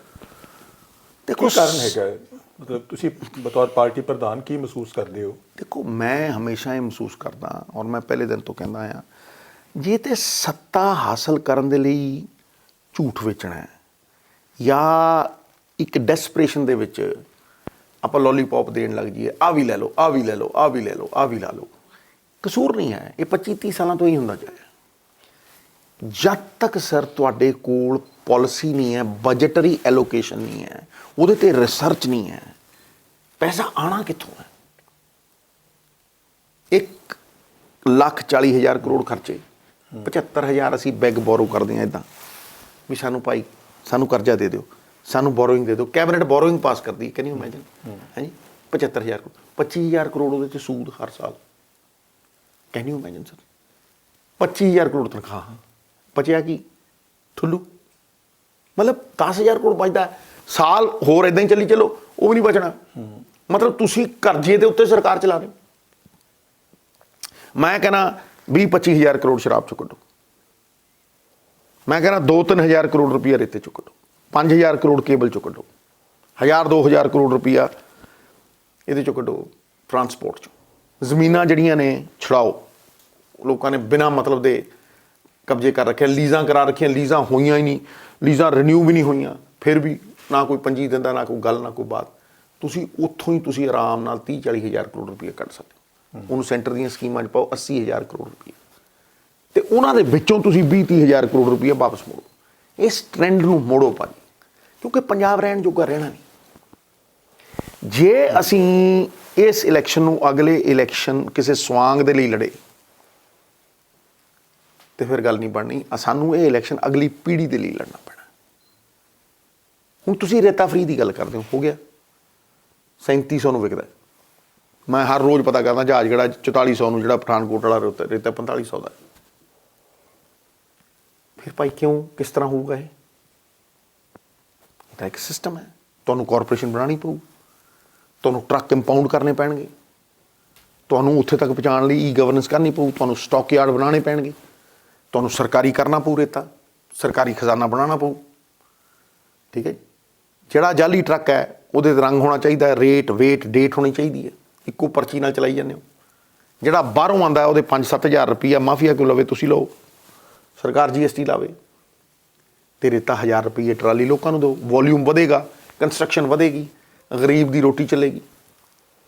ਸ਼ਰਾਬ 'ਚੋਂ ਤਾਮਿਲਨਾਡੂ 2000 ਕਰੋੜ ਰੁਪਈਏ ਕਮਾਉਂਦਾ ਸੀ, ਅਸੀਂ 2000 ਕਰੋੜ ਰੁਪਈਏ ਕਮਾਉਂਦੇ ਸੀਗੇ। 2500 ਕਮਾਉਂਦੇ, 2000 ਅਸੀਂ ਕਮਾਉਂਦੇ ਸੀਗੇ 2002 'ਚ। 20 ਸਾਲਾਂ 'ਚੋਂ 37,000 ਕਰੋੜ ਰੁਪਈਏ ਕਮਾਉਂਦੇ, ਅਸੀਂ 3000 ਕਰੋੜ ਰੁਪਈਏ ਕਮਾਉਂਦੇ। ਅਸੀਂ 500 ਕਰੋੜ ਨੂੰ ਦੇਖਦੇ ਹਾਂ ਸਾਲ, ਉਹ ਦੇਖਦੇ ਆ 2000 ਕਰੋੜ ਨੂੰ। ਅਤੇ ਭਾਜੀ ਕਿੱਦਾਂ ਚੱਲੂ? ਸਿੱਧੂ ਸਾਹਿਬ ਗੱਲ ਤਾਂ ਤੁਹਾਡੀ ਬਿਲਕੁਲ ਠੀਕ ਹੈ, ਲੇਕਿਨ ਜੋ ਅਸੀਂ ਹੁਣ ਦੇਖ ਰਹੇ ਹਾਂ ਪਿਛਲੇ ਕੁਝ ਟਾਈਮ ਤੋਂ, ਚੋਰਾਂ ਨੂੰ ਸਾਹਮਣੇ ਰੱਖ ਕੇ ਤੁਹਾਡੀ ਸਰਕਾਰ ਦੇ ਵਿੱਚ ਵੀ ਵਾਹਵਾ ਲੈਣ ਲਈ ਜਿਸ ਢੰਗ ਦੇ ਨਾਲ ਟੈਕਸ ਪੇਅਰਸ ਦਾ ਜਿਹੜਾ ਮਨੀ ਹੈਗਾ ਉਹਨੂੰ ਵੇਸਟ ਕੀਤਾ ਜਾ ਰਿਹਾ ਹੈ, ਪਬਲਿਸਿਟੀ ਦੇ ਉੱਤੇ ਹੈਲੀਕਾਪਟਰਸ ਦੀ ਜਿਵੇਂ ਮਿਸਯੂਜ਼ ਹੋ ਰਹੀ ਹੈ, ਜਿਹੋ ਜਿਹੇ ਗੈਰ ਸਰਕਾਰੀ ਕੰਮਾਂ ਲਈ ਜਿੰਨਾ ਕੁ ਯੂਜ਼ ਹੋ ਰਿਹਾ ਹੈ ਉਹਦਾ ਲੋਕਾਂ 'ਚ ਚਰਚਾ ਵੀ ਹੋ ਰਿਹਾ ਹੈ। ਪਰ ਤੁਸੀਂ ਇੱਕ ਡਿਫਰੈਂਟ ਕਿਸਮ ਦੇ ਸਿਆਸਤਦਾਨ ਹੋ, ਤੁਸੀਂ ਕੀ ਮਹਿਸੂਸ ਕਰਦੇ ਹੋ? ਦੇਖੋ, ਮੈਂ ਤਾਂ ਇਹ ਮਹਿਸੂਸ ਕਰਦਾ ਕਿ ਜਦੋਂ ਸਟੇਟ ਦੇ ਐਕਸਚੇਕਰ ਦੀ ਐਸੀ ਹਾਲਤ ਹੋਵੇ, ਕਦੇ ਬੋਰਡਾਂ 'ਤੇ ਫੋਟੋ ਲਾ ਕੇ ਕੋਈ ਨਹੀਂ ਜਿੱਤਿਆ ਭਾਜੀ। ਦਿਲਾਂ 'ਚ ਫੋਟੋ ਲਾਓ। ਕੰਮ ਹੀ ਐਸੇ ਕਰਦੇ ਹੋ ਕਿ ਉਹਦਾ ਪ੍ਰਮਾਣ ਦੇਣ ਦੀ ਲੋੜ ਹੀ ਨਾ ਪਵੇ। ਸੂਰਜ ਪ੍ਰਮਾਣ ਦਿੰਦਾ, ਉਹਦੇ 'ਚ ਪ੍ਰਕਾਸ਼, ਉਹਦਾ ਤੇਜ ਪ੍ਰਮਾਣ ਨਹੀਂ। That which needs to be proven is not worth a toss. ਧਰਮ ਦੀ ਰਾਹ ਭੁੱਖਿਆਂ ਨੂੰ ਲਿਜਾਣਾ ਹੈ, ਰੋਂਦਿਆਂ ਨੂੰ ਹਸਾਉਣਾ ਹੈ, ਉਜੜਿਆਂ ਨੂੰ ਵਸਾਉਣਾ ਹੈ, ਔਰ ਪੰਜਾਬ ਦੀ ਰਾਹ ਦੇ ਹਰ ਰੋੜੇ ਨੂੰ ਹਟਾਉਣਾ ਹੈ। ਦੱਸੋ ਕਿਹੜੇ ਰੋੜੇ ਹਟਾਏ? 0.1% ਅਮੀਰ ਹੁੰਦੇ ਚਲੇ ਗਏ। ਲੋਕਾਂ ਦੀ ਤਾਕਤ ਲੋਕਾਂ ਨੂੰ ਕਿੱਥੇ ਵਾਪਸ ਗਈ ਹੈ? ਲੋਕਾਂ ਦੀ ਤਾਕਤ, ਟੈਕਸਾਂ ਦੀ ਤਾਕਤ ਸਿਰਫ 1% ਅਮੀਰਾਂ ਤੋਂ, ਇੱਕ ਤਾਂ ਬਹੁਤ ਵੱਡੀ ਗੱਲ ਹੈ, 100 ਪਰਿਵਾਰਾਂ ਨੂੰ ਗਈ ਹੈ। ਚੀਫ ਮਿਨਿਸਟਰ ਦੇ ਕਮਾਊ ਪੁੱਤਾਂ ਨੂੰ ਗਈ ਹੈ। ਚੀਫ ਮਿਨਿਸਟਰ ਨੇ ਅਫਸਰਸ਼ਾਹੀ ਖੜੀ ਕੀਤੀ, ਅਫਸਰਸ਼ਾਹੀ MLA ਰੋਂਦੇ ਰਹਿੰਦੇ। ਭਾਈ MLA ਦੀ ਤਾਂ ਗਰਮਾ ਹੀ ਖਤਮ ਕਰਤੀ। MLA ਨੂੰ ਤਾਂ ਇੱਕ SSP ਦਾ ਮੁਹਤਾਜ ਬਣਾਤਾ। ਤੇਰਾ SSP, ਤੇਰਾ DSP। ਉਹਦਾ DSP ਮਾੜਾ ਜਿਹਾ ਲਾਓ ਸਹੀ, ਉਹ ਚਾਂਗਾ ਮਾਰਦਾ। ਹਾਏ ਮੇਰਾ DSP, ਹਾਏ ਮੇਰਾ SSP। ਲੈ ਮੈਂ ਅੱਜ ਤੱਕ ਕਿਹਾ ਹੋਵੇ ਕਿਉਂ? ਕਿਉਂਕਿ ਭਾਈ MLA ਦਾ ਮਤਲਬ ਹੀ ਇਹ ਹੈ ਕਿ 2 ਲੱਖ ਬੰਦੇ ਦੇ ਲਈ ਉਹ ਕਾਨੂੰਨੀ ਕਾਰਵਾਈ ਕਰੇ। ਉਹਦਾ ਮਤਲਬ ਹੀ ਹੈ ਲੈਜਿਸਲੇਸ਼ਨ ਕਰੇ। ਉਹਦੀ ਕਿੱਡੀ ਗਰਮਾ ਹੈ। ਇੱਥੇ ਬਾਹਰ ਕਮਰੇ ਲਈ ਰੋਈ ਜਾਂਦੇ ਆ। ਮਤਲਬ IAS ਅਫਸਰਾਂ ਦੇ ਕੋਲ ਕਮਰੇ ਹੁੰਦੇ ਆ, MLA ਬਾਹਰ ਖੜਾ ਹੁੰਦਾ, DC ਦੇ ਦਫ਼ਤਰ ਦੇ ਬਾਹਰ ਖੜਾ ਹੁੰਦਾ। ਲਾਹਨਤ ਹੈ ਉਹਨੂੰ, ਇਹ ਤਾਕਤ ਹੀ ਨਹੀਂ ਪਤਾ। ਇਹ ਕਿਹਨੇ ਕੀਤਾ? ਇਹ 2 ਚੀਫ ਮਿਨਿਸਟਰਾਂ ਨੇ ਕੀਤਾ ਵੀ ਇਹ ਮੇਰਾ ਕਮਾਊ ਪੁੱਤ ਹੈ, IAS ਅਫਸਰ ਇਹਦਾ ਕੰਮ ਕਰੂਗਾ, ਦੂਜੀਆਂ ਮਿਨਿਸਟਰੀਆਂ ਗੁਲਾਮ ਬਣਾ ਦਿਓ, ਸਿੱਧੂ ਨੂੰ ਘਰੇ ਬਾਹ ਦਿਓ, ਇਹਦਾ ਕੋਈ ਕੰਮ ਨਹੀਂ ਕਰਨਾ। ਉਹ ਯਾਰ ਸਿੱਧੂ ਦਾ ਕੰਮ ਹੈ ਕਿ ਪੰਜਾਬ ਦੇ ਲੋਕਾਂ ਦਾ ਕੰਮ ਹੈ? ਈ ਗਵਰਨੈਂਸ, ਜਿੱਥੇ ਬੋਰਡਾਂ ਦੇ ਉੱਤੇ ਲਾ ਕੇ 60 ਲੱਖ ਰੁਪਈਏ ਆਉਂਦੇ ਸੀ ਔਰ ਲੋਕਾਂ ਦੇ ਨਿੱਜੀ ਘਰ 'ਚ ਜਾਂਦੇ ਸੀ। ਹਰਿਆਣੇ 'ਚ ਤੇ ਕੀ ਨਾ ਲੁਧਿਆਣੇ ਦੇ ਵਿੱਚ 1 ਸਾਲ ਦੇ ਵਿੱਚ 36 ਕਰੋੜ ਲਿਆਂਦਾ ਮੈਂ। ਫਿਰ ਬਦਲਤੀ ਸਿਸਟਮ। ਜਦ ਤੱਕ ਤੁਸੀਂ ਸਟਰਕਚਰਲ ਚੇਂਜ ਨਹੀਂ ਲਿਆਓਗੇ ਭਾਜੀ, ਹਰ ਬੰਦਾ ਫਲ ਨੂੰ ਦੇਖਦਾ ਹੈ। ਉਹ ਭਾਈ ਤਣਾ ਹੈ ਤਾਂ ਫਲ ਹੈ, ਪੱਤੇ ਨੇ ਤਾਂ ਫਲ ਹੈ, ਥੱਲੇ ਜੜ ਹੈ ਤਾਂ ਫਲ ਹੈ। ਜੜ ਤੋਂ ਬਿਨਾਂ ਫਲ, ਪੌੜੀ ਤੋਂ ਬਿਨਾਂ ਕੋਠੇ ਚੜ੍ਹਨਾ, ਹਰ ਥਾਂ ਸ਼ਾਰਟਕੱਟ ਲੱਭਣਾ, ਇੰਸਟੈਂਟ ਕਾਫੀ ਲੈਣੀ। ਕਿਵੇਂ ਹੋਊ? ਨੀਤੀ ਤੋਂ ਬਿਨਾਂ, ਪਾਲਿਸੀ ਤੋਂ ਬਿਨਾਂ, ਬਜਟਰੀ ਐਲੋਕੇਸ਼ਨ ਤੋਂ ਬਿਨਾਂ, ਇੱਕ ਯੋਜਨਾਬੱਧ ਤਰੀਕੇ ਤੋਂ ਬਿਨਾਂ ਇਹ ਕਿੱਦਾਂ ਹੋਣਾ? ਮੈਂ ਨਾ 6 ਮਹੀਨੇ ਬਾਅਦ। ਲੇਕਿਨ ਸਭ ਤੋਂ ਇੰਪੋਰਟੈਂਟ ਕੁਐਸਚਨ ਹੈ ਭਾਈ, ਮਾਡਲ ਆ ਜਾਏਗਾ, ਲਾਗੂ ਕੌਣ ਕਰੂ? ਜਿਹੜਾ ਬੰਦਾ ਸ਼ਰਾਬ ਦੀਆਂ ਉਹ ਚਲਾਉਂਦਾ, ਡਿਸਟਿਲਰੀਆਂ ਆਪ ਨਕਲੀ ਸ਼ਰਾਬ ਬਣਾਉਂਦਾ, 200 ਦੀ ਸ਼ਰਾਬ 2,500 'ਚ ਵੇਚਦਾ, ਸਮਗਲਿੰਗ ਕਰਦਾ, ਹਾਂਜੀ, ਬੰਦੇ ਮਾਰਦਾ, ਉਹ ਕਿਵੇਂ ਬਣਾ ਲੂ ਕਾਰਪੋਰੇਸ਼ਨ? ਸਟੇਟ ਓਨਡ ਕਿਵੇਂ ਕਰ ਦੂ? ਜਿਹੜਾ ਰੇਤੇ ਦੇ ਪਹਾੜ ਖਾ ਗਿਆ, ਈਜ਼ੀਐਸਟ ਫਾਰਮ ਆਫ ਮਨੀ, ਉਹ ਕਿਵੇਂ ਬਣਾਊ ਰੇਤੇ ਦੀ ਕਾਰਪੋਰੇਸ਼ਨ? ਸਵਾਲ ਤੇ ਇਹ ਹੈ ਭਾਜੀ ਕਿ ਇਹਨੂੰ ਲਾਗੂ ਕੌਣ ਕਰੂ? ਤੇ ਜਿਹੜੇ ਬੰਦੇ ਜੋ ਮਰਜ਼ੀ, ਜਿਹਨੂੰ ਮਰਜ਼ੀ ਸਪੋਰਟ ਕਰਨ, ਉਹ ਕੋਈ ਚੈਲੰਜ ਤਾਂ ਕਰਕੇ ਵੇਖੇ ਮੇਰੀ ਗੱਲ ਨੂੰ। ਕੋਈ ਬਿਹਤਰੀ ਦੇਵੇ ਤਾਂ ਸਹੀ, ਮੈਂ ਉਹਦੇ ਮਗਰ ਤੁਰੂ। ਮੈਂ ਕਰਤਾਰਪੁਰ ਗਿਆ, ਜਿਉਂ ਲੱਗੀ ਸਾਰੀ ਦੁਨੀਆ ਤਾੜ ਤਾੜ, ਐ ਜੀ, ਓ ਜੀ, ਫਲਾਨਾ ਜੀ, ਟਮਕਾਨਾ ਜੀ, ਹੈ ਮੈਂ ਕੀ ਕਹਿੰਦਾ ਸੀ, ਭਾਈ ਤੁਸੀਂ ਖਿਲਾ ਲਓ, ਮੈਂ ਤੁਹਾਡੇ ਪੈਰ ਧੋ ਕੇ ਪੀਊਂ। ਖੁੱਲਿਆ ਨਾ। ਅਸੰਭਵ ਸ਼ਬਦ ਬੇਵਕੂਫਾਂ ਦੇ ਸ਼ਬਦਕੋਸ਼ 'ਚ ਹੈ। ਦੋਸ਼ ਕਿਸੇ ਇੰਡੀਵਿਜੂਅਲ 'ਚ ਨਹੀਂ, ਉਸ ਇੰਡੀਵਿਜੂਅਲ ਨੂੰ ਤੋੜਿਆ ਜਾਂਦਾ ਹੈ। ਉਹਨੂੰ ਇਹ ਕਿਹਾ ਜਾਂਦਾ ਵੀ ਉਹ ਫਲਾਨਾ ਚੋਰੀ ਕਰ। ਪਹਿਲਾਂ ਗੈਂਗ ਹੁੰਦੀਆਂ ਸੀ ਨਾ, ਉਹ ਕਹਿੰਦੇ ਕਤਲ ਕਰ, ਸੋ ਕਤਲ ਕਰਕੇ ਆ ਜਾਂਦਾ ਸੀ। ਫਿਰ ਉਹ ਕਹਿੰਦੇ ਹੁਣ ਠੀਕ ਹੈ, ਸੇਫ ਹੈ, ਇਹ ਨਾਲ ਲੱਗ ਗਿਆ। ਤੁਹਾਨੂੰ ਲੱਗਦਾ ਕਿ ਤੁਹਾਡੀ ਪਾਰਟੀ, ਤੁਹਾਡੇ ਵਿਧਾਇਕ ਇਸ ਸਾਰੀ ਗੱਲ ਲਈ ਤਿਆਰ ਹੋ ਜਾਣਗੇ ਛੇਤੀ? ਦੇਖੋ ਭਾਜੀ, ਮੇਰੀ ਗੱਲ ਨੂੰ ਸਮਝੋ, ਉਹਨਾਂ ਦੇ ਤਿਆਰ ਹੋਣ ਜਾਂ ਨਾ ਹੋਣ ਨਾਲ ਕੁਝ ਨਹੀਂ ਹੋਣਾ। ਲੋਕ ਤਿਆਰ ਹੋਣਗੇ ਕਿ ਨਹੀਂ, ਗੱਲ ਤੇ ਇਹ ਹੈ। ਵਿਧਾਇਕ ਬਣੇ ਸੀ 5 ਸਾਲ ਪਹਿਲਾਂ, ਠੀਕ ਹੈ, ਵਿਧਾਇਕਾਂ ਨੇ ਮੁੱਖ ਮੰਤਰੀ ਵੀ ਬਦਲ ਲਏ, ਕਿਸੇ ਮਕਸਦ ਨਾਲ ਬਦਲੇ, ਠੀਕ ਹੈ। ਲੋਕ ਨਹੀਂ ਮਕਸਦ ਸਮਝਦੇ। ਲੋਕਾਂ ਨੇ ਤੁਹਾਨੂੰ 5 ਸਾਲ ਦਿੱਤੇ ਸੀ, ਬੀਜ ਦੇਣਗੇ, ਗੱਡ ਦੇਣਗੇ। ਦੇਖਿਓ ਤੁਸੀਂ, ਗੱਡ ਦੇਣਗੇ। ਤੇ ਜੇ ਕਿਤੇ ਸੋਚੋ ਵੀ ਬੇਵਕੂਫ ਬਣਾ ਕੇ ਐਤਕੀ ਸਰਕਾਰ ਬਣਾ ਲਓਗੇ ਲੋਕਾਂ ਤੇ ਸਿੱਧੂ ਨਹੀਂ ਬਣ ਦਿੰਦਾ, ਤੇ ਕੀ ਖੋਲੋਗੇ? ਗੱਲ ਨੂੰ ਸਮਝੋ ਨਾ ਭਾਜੀ। ਪੰਜਾਬ ਦੇ ਲੋਕਾਂ ਨੂੰ ਇੰਨੀ ਸਮਝ ਨਹੀਂ ਆਉਂਦੀ ਵੀ ਕੀ ਹੋ ਰਿਹਾ 25 ਸਾਲਾਂ ਦਾ। ਇਹ ਮਾਫੀਆ ਖੋਲ ਕੇ, ਇਹਦੇ ਤੋਪੇ ਤੋੜ ਕੇ, ਸਵੈਟਰ ਵਾਂਗੂ ਦੇੜ ਕੇ ਖੜਾ ਕਰਤਾ। ਨਹੀਂ ਸਮਝ ਆਉਂਦੀ ਲੋਕਾਂ ਨੂੰ ਕਿ ਭਾਈ ਠੇਕੇਦਾਰ ਕਿਸੇ ਦਾ ਕੁੱਕ ਹੈ, ਕਿਸੇ ਦਾ ਕੁਛ ਹੈ, ਕਿਸੇ ਦਾ ਕੁਛ ਹੈ। ਉਹ ਤਾਂ ਦਿਖਾਉਣ ਦੇ ਨੇ ਦੰਦ, ਖਾਣ ਵਾਲੇ ਤਾਂ ਪਿੱਛੇ ਨੇ। ਕੱਢੋ ਠੇਕੇਦਾਰੀ ਸਿਸਟਮ, ਉਦੋਂ ਹੀ ਖੜਾ ਹੋ ਜਾਂਦਾ ਪੰਜਾਬ। ਲਿਆਓ ਖੇਤੀ ਦੇ ਲਈ ਆ ਤੁਸੀਂ। ਮੈਂ ਅੱਜ ਇੱਕ ਫਾਰਮਰ ਦੇ ਘਰੇ ਗਿਆ, ਉੱਥੇ ਮੈਂ ਇੱਕ ਇੰਟਰਵਿਊ ਕੀਤੀ। ਭਾਜੀ 5 ਏਕੜਾਂ 'ਚੋਂ ਬੰਦਾ 10 ਲੱਖ ਰੁਪਈਆ ਕਮਾਉਂਦਾ। 5 ਏਕੜ ਫਾਰਮ, ਆਰਗੈਨਿਕ ਖੇਤੀ ਕਰਦੇ ਆ, ਡ੍ਰਿਪ ਇਰੀਗੇਸ਼ਨ ਲੱਗੀ ਹੋਈ ਹੈ। ਐਡੀ ਸ਼ਿਮਲਾ ਮਿਰਚ। ਤੁਰੋ ਨਾ ਉਧਰ ਵੱਲ, ਤੁਸੀਂ MSP ਮੰਗੋਗੇ ਨਹੀਂ। ਤੁਰੋ, ਮਿਹਨਤ ਕਰਨ ਨੂੰ ਤਿਆਰ ਹੋਵੇ ਬੰਦਾ, ਟੈਕਨੀਕਲੀ ਉਸ ਪਾਸੇ ਨੂੰ ਜਾਣ ਨੂੰ ਤਿਆਰ ਹੋਵੇ ਬੰਦਾ, ਮੈਕੈਨੀਕਲ ਫਾਰਮਿੰਗ ਕਰਨ ਨੂੰ ਤਿਆਰ ਹੋਵੇ ਬੰਦਾ। ਨਵੀਂ ਟੈਕਨੋਲੋਜੀ ਅਪਣਾਉਣ ਲਈ ਤਿਆਰ ਹੋਣਾ ਪਏਗਾ ਲੋਕਾਂ ਨੂੰ। ਗੱਲ ਤੇ ਜੇ ਉਹ ਨਹੀਂ ਤਿਆਰ ਹੁੰਦੇ, ਕੋਈ ਗੱਲ ਨਹੀਂ, ਸਰਕਾਰ ਨੂੰ ਤਿਆਰ ਹੋਣਾ ਚਾਹੀਦਾ। ਤੇ ਉਹ ਕਹਿਣ ਭਾਈ ਵੀ ਅਸੀਂ ਜੇ ਕਣਕ ਲਾਉਣੀ ਹੈ, ਜੀਰੀ, ਅਸੀਂ ਡੈਰੀਵੇਟਿਵ ਬਣਾਵਾਂਗੇ, ਅਸੀਂ ਰਾਈਸ ਬ੍ਰੈਨ ਬਣਾਵਾਂਗੇ, ਅਸੀਂ ਰਾਈਸ ਫੈਟ ਬਣਾਵਾਂਗੇ, ਅਸੀਂ ਰਾਈਸ ਪ੍ਰੋਟੀਨ ਬਣਾਵਾਂਗੇ। ਕੋਈ ਗੱਲ ਨਹੀਂ ਯਾਰ, ਅਸੀਂ 20 ਗੁਣਾ ਵੇਚਾਂਗੇ, 20 ਗੁਣਾ। ਹਾਂਜੀ, ਇਹ ਕਰਦੇ ਕੀ ਨੇ ਵਿਚੋਲੇ, ਹੋਰ ਕੀ ਕਰਦੇ ਨੇ? ਅੱਛਾ ਛੱਡੋ, ਮੈਂ ਕਹਿੰਦਾ, ਮੈਂ ਹੋਰ ਗੱਲ ਕਰਦਾ। ਭਾਜੀ 1992 ਦੇ ਵਿੱਚ 5 ਰੁਪਏ ਡੀਜ਼ਲ, ਅੱਜ 100, 25 ਗੁਣੇ ਵੱਧ ਗਿਆ। 1992 'ਚ 332 ਰੁਪਏ ਦੀ ਕਣਕ, ਅੱਜ 1700, 5 ਗੁਣੇ ਵਧੀ। 25 ਗੁਣਾ ਲਾਗਤ ਪੈਟਰੋਲ ਡੀਜ਼ਲ ਨਾਲ ਡਾਇਰੈਕਟਲੀ ਜੁੜੀ, 25 ਗੁਣਾ ਲਾਗਤ, ਹਾਂਜੀ, ਤੇ 5 ਗੁਣਾ ਉਹਦੀ MSP ਵਧੀ। ਹੋਰ ਸੁਣੋ ਜੀ, 90 ਰੁਪਏ ਤਨਖਾਹ ਇੱਕ ਪ੍ਰੋਫੈਸਰ ਦੀ 1970 'ਚ, ਅੱਜ 1000 ਗੁਣੇ ਵੱਧ ਗਈ। ਕਿਤੇ 300 ਗੁਣੇ ਹੈ, ਪ੍ਰਾਈਵੇਟ ਸੈਕਟਰਾਂ ਦੇ ਵਿੱਚ 1000 ਗੁਣੇ ਵੱਧ ਗਈ। ਉਹਦੀ 15 ਗੁਣਾ ਵਧੀ ਹੈ। ਮੈਂ ਕਹਿੰਦਾ ਲਾਣਤ ਨਹੀਂ।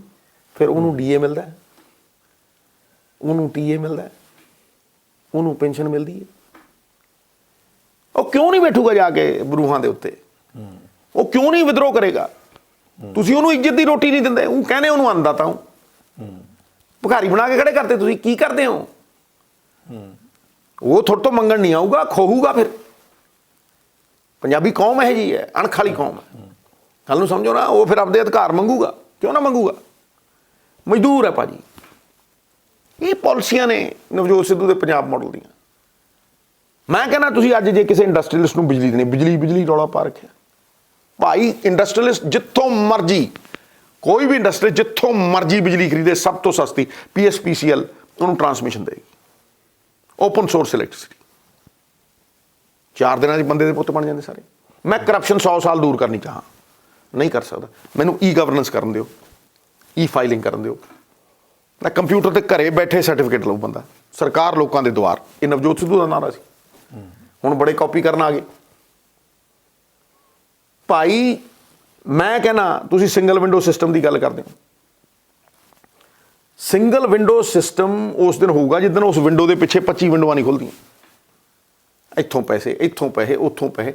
ਕਿਉਂ ਨਾ ਅਗਲਾ ਪੋਰਟਲ ਤੇ ਬੈਠ ਕੇ ਸਿੰਗਲ ਵਿੰਡੋ ਸਿਸਟਮ ਭਰੇ ਬਾਹਰ। NRI ਮੇਰੇ ਭਾਈ, ਉਹ ਇੱਕ ਜਨਰੇਸ਼ਨ ਹੀ ਹੈ। ਉਹਨਾਂ ਦੇ ਸਰੀਰ ਉੱਥੇ ਨੇ, ਆਤਮਾ ਇੱਥੇ ਹੈ। ਉੱਥੋਂ ਭਰੇ ਟਕ ਟਕ ਟਕ ਟਕ ਟਕ। ਉਹਨੂੰ ਪੋਰਟਲ ਖੁੱਲ੍ਹਾ ਹੋਵੇ, ਠਾਂ ਦੇਣੇ, ਇੱਥੇ ਆ ਕੇ ਜ਼ਮੀਨ ਅਲਾਟ ਹੋਵੇ। ਤੇ ਉਹ ਆ ਕੇ ਆਪਦਾ ਬਿਜ਼ਨਸ ਕਰੇ। ਮੇਰੀ ਗੱਲ ਨੂੰ ਸਮਝੋ। ਬਿਲਕੁਲ ਠੀਕ ਹੈ। ਇਹ ਸਾਰੀਆਂ ਗੱਲਾਂ, ਚਾਹੇ ਬਰਥ ਸਰਟੀਫਿਕੇਟ, ਡੈਥ ਸਰਟੀਫਿਕੇਟ, ਚਾਹੇ ਲਾਇਸੈਂਸ ਹੋਣ, ਇਹ ਤੇ ਕੰਪਿਊਟਰ ਤੇ ਹੋਣੇ ਚਾਹੀਦੇ ਨੇ। ਕਿਉਂ ਨਹੀਂ ਹੁੰਦੇ? ਕਿਉਂਕਿ ਲੋਕਾਂ ਦੀਆਂ ਦੁਕਾਨਾਂ ਬੰਦ ਹੁੰਦੀਆਂ, ਬਿਲਡਿੰਗਾਂ ਬਣਾਤੀਆਂ। ਬਿਲਡਿੰਗ ਕੋਈ ਪਿੰਨ ਆ ਭਾਜੀ, ਜਿਹੜੀ ਧਰਤੀ ਪਿੰਨ ਲੱਭੀ ਨਹੀਂ। ਇੱਕ ਬਿਲਡਿੰਗ ਬਣ ਰਹੀ ਹੈ 1 ਕਿਲੋਮੀਟਰ ਦੇ ਦਾਇਰੇ ਦੇ ਵਿੱਚ, ਇੱਕ ਇੰਸਪੈਕਟਰ ਹੈ, ਉਹਨੂੰ ਦਿਖਦਾ ਨਹੀਂ। ਜਿੰਨੀਆਂ ਜਾਲੀ ਬਿਲਡਿੰਗਾਂ ਬਣਾਈ ਤੁਰੀ ਜਾਂਦੇ ਨੇ, 10-10 ਫੁੱਟ ਦੀਆਂ ਗਲੀਆਂ ਬਣਾਈ ਤੁਰੀ ਜਾਂਦੇ। ਫਿਰ ਉਹ ਜਿਹੜੇ ਮਾੜਾ ਕੰਮ ਕਰ ਰਹੇ ਉਹਨਾਂ ਨੂੰ ਰਿਵਾਰਡ ਦੇਈ ਜਾਂਦੇ, ਜਿਹੜੇ 50-50 ਫੁੱਟ ਵਾਲੀ ਬਣਾਉਂਦੇ ਉਹਨੂੰ ਪੁੱਛਦਾ ਕੋਈ ਨਹੀਂ। ਸਵਾਲ ਇਹ ਹੈ ਕਿ ਇਹ ਜਦ ਤੱਕ ਸਾਡੇ ਕੋਲ ਬਲੂ ਪ੍ਰਿੰਟ, ਕੋਈ ਚੰਗਾ ਬੰਦਾ ਦਿਮਾਗ ਵਾਲਾ ਨੀਤੀਬੱਧ ਤਰੀਕੇ ਨਾਲ ਪੰਜਾਬ ਨੂੰ ਦੁਬਾਰਾ ਤੋਂ ਇਹ ਟ੍ਰੈਂਡ ਨੂੰ ਰਿਵਰਸ ਨਹੀਂ ਕਰਦਾ, ਔਰ ਉਹਦੀ ਆਪਣੀ ਗਰੀਡ, ਆਪਣਾ ਲਾਲਚ, ਤਾਂ ਹੀ ਤਾਂ ਮੈਂ ਬਾਬੇ ਨਾਨਕ ਦਾ ਉਹ ਮੁਕੱਦਸ ਸਥਾਨ ਚੁਣਿਆ, ਹੱਟ ਸਾਹਿਬ, ਸੁਲਤਾਨਪੁਰ ਲੋਧੀ, ਜਿੱਥੇ ਉਹਨਾਂ ਨੇ ਵੱਟਿਆਂ ਦੇ ਨਾਲ 13 ਤੋਲਿਆ ਸੀ। ਕੋਈ ਤੋਲਦਾ 13? ਕੋਈ ਕਹਿੰਦਾ ਕਿ ਪੰਜਾਬ ਦੇ ਵਿੱਚ ਅਖੀਰ ਦੇ ਵਿੱਚ ਜਿਹੜਾ ਬੰਦਾ ਖੜਾ ਹੈ, ਕੋਈ ਵੀ ਨੀਤੀ ਹੋਵੇ, ਕੋਈ ਨਿਰਣਾ ਹੋਵੇ, ਬੰਦਾ ਅੱਖ ਬੰਦ ਕਰੇ, ਸੋਚੇ ਵੀ ਯਾਰ ਕਤਾਰ 'ਚ ਖੜੋਤਾ ਜਿਹੜਾ ਗਰੀਬ ਹੈ ਅਖੀਰ 'ਚ, ਉਹਨੂੰ ਮੈਂ ਕਿੱਦਾਂ ਇਨਫਲੂਐਂਸ ਕਰ ਰਿਹਾ, ਉਹਦਾ ਭਲਾ ਹੋ ਰਿਹਾ, ਬੁਰਾ ਹੋ ਰਿਹਾ, ਆਪੇ ਸਹੀ ਨੀਤੀ ਆਊ। ਹਾਂਜੀ, ਦੁੱਖ ਹੁੰਦਾ ਮੈਨੂੰ, ਦਰਦ ਹੁੰਦਾ। ਮੇਰੀ ਆਖਰੀ ਲਾਈਫ ਦਾ ਆਖਰੀ ਚੈਲੰਜ ਹੈ। ਮੈਂ ਜੀਵਨ ਸਾਰਾ ਸਮਰਪਿਤ ਕਰ ਚੁੱਕਿਆ ਪੰਜਾਬ, ਠੀਕ ਹੈ। ਉਹਦੇ ਹੱਥ ਹੈ ਸਕਸੈਸ ਔਰ ਫੇਲੀਅਰ, ਇਹਦੀ ਪਰਵਾਹ ਨਹੀਂ ਕੀਤੀ ਕਦੇ। ਲੇਕਿਨ ਖੜੇ ਹਾਂ, ਡਟ ਕੇ ਖੜੇ ਹਾਂ, ਇਮਾਨਦਾਰੀ ਦੇ ਬਲਬੂਤੇ ਦੇ ਉੱਤੇ ਖੜੇ ਹਾਂ, ਮੋਰਲ ਅਥਾਰਟੀ, ਨੈਤਿਕਤਾ ਦੀ ਤਾਕਤ ਦੇ ਨਾਲ ਖੜੇ ਹਾਂ। ਹਾਂਜੀ, ਸੱਚ ਦੀ ਤਾਕਤ ਔਰ ਪਲੈਨਿੰਗ ਦੇ ਨਾਲ ਖੜੇ ਹਾਂ। ਇਹ ਨਹੀਂ ਹੈ ਉਹੀ ਧੂੜ 'ਚ ਟਟੂੜਾ ਤੇ, ਪਲੈਨਿੰਗ ਨਾਲ ਖੜੇ ਹਾਂ, ਪਾਲਿਸੀ ਦੇ ਨਾਲ ਖੜੇ ਹਾਂ, ਬਜਟਰੀ ਐਲੋਕੇਸ਼ਨ ਦੇ ਨਾਲ ਖੜੇ ਹਾਂ, ਰਿਸਰਚ ਦੇ ਨਾਲ ਖੜੇ ਹਾਂ, ਅਨੁਭਵ ਨਾਲ ਖੜੇ ਹਾਂ। 17 ਸਾਲ ਦੇ ਇਸ ਅਨੁਭਵ ਨਾਲ, ਜਿੱਥੋਂ ਪੈਸੇ ਖਾਂਦੇ ਦੇਖੇ ਮੈਂ ਲੋਕ, ਪੰਜਾਬ ਨੂੰ ਵੇਚਦੇ ਦੇਖੇ ਮੈਂ ਲੋਕ, ਪੰਜਾਬ ਨੂੰ ਗਿਰਵੀ ਰੱਖਦੇ ਮੈਂ ਦੇਖੇ ਲੋਕ। ਇਹ ਹੰਡਾਇਆ ਭਾਜੀ, ਭੱਜੇ ਨਹੀਂ ਪੜੇ। ਇੱਕ ਨਵਜੋਤ ਜੀ, ਇਲੈਕਸ਼ਨਾਂ 'ਚ ਜਾ ਕੇ ਤੁਹਾਡੀ ਪਾਰਟੀ ਵੀ ਤੇ ਕਈ ਹੋਰ ਵੀ VIP ਕਲਚਰ ਦੀ ਗੱਲ ਕਰਦੇ ਨੇ ਕਿ ਜੀ VIP ਕਲਚਰ ਖਤਮ ਹੋਣਾ ਚਾਹੀਦਾ, ਔਰ ਜਦੋਂ ਮੁੜ ਕੇ ਜਿੱਤ ਕੇ ਆਉਂਦੇ ਨੇ, ਆਉਂਦਿਆਂ ਹੀ ਉਹ VIP ਕਲਚਰ ਜਿਹੜਾ ਹੈਗਾ ਉਹਨੂੰ ਪਸੰਦ ਕਰਨਾ ਸ਼ੁਰੂ ਕਰ ਦਿੰਦੇ ਨੇ। ਇਹਦੇ ਬਾਰੇ ਤੁਸੀਂ ਕੀ ਸਮਝਦੇ ਹੋ?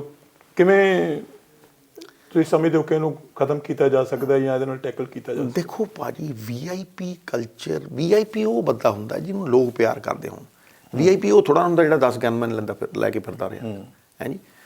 VIP ਤੇ ਬੰਦਾ ਉਹ ਹੈ ਜਿਹਦਾ ਸਦਕਾ, ਜਿਹਦੇ ਮਤਲਬ ਇੱਜ਼ਤ ਲੋਕਾਂ ਦੇ ਮਨਾਂ 'ਚ ਹੋਵੇ, ਪਿੱਠ ਪਿੱਛੇ ਹੋਵੇ। ਇਕੱਲਾ VIP ਕਲਚਰ ਕੋਈ ਬੜਾ ਵੱਡਾ ਇਸ਼ੂ ਹੈ। ਆਖੇ ਜੀ ਯਾਰ ਕਾਰ ਹੀ ਨਹੀਂ ਨਵੀਂ ਲੈਣ ਦੇਣੀ, ਜਿਹੜੀ ਪੁਰਾਣੀ ਕਾਰ ਹੈ ਉਹ 5 ਵਾਰ ਖੜ ਜੇ ਸੜਕ ਦੇ ਉੱਤੇ, ਬੰਦਾ ਘਰੇ ਪਹੁੰਚੇ ਨਾ, ਹੈ ਦਿਖਾਵੇ ਕਿਉਂ ਕਰਨੇ? ਉਹ ਫਿਰਨਾ ਉਹ ਟੁੱਟੀਆਂ ਜਿਹੀਆਂ ਗੱਡੀਆਂ ਦੇ ਵਿੱਚ, ਤੇ ਘਰੇ ਜਾਓ ਤੇ ਲੈਂਡ ਕਰੂਜ਼ਰ ਖੜੇ ਆ ਤੇ ਨਾਲ 40 ਬੰਦੇ ਖੜੇ ਆ। ਇਹ ਕੀ ਹੈ?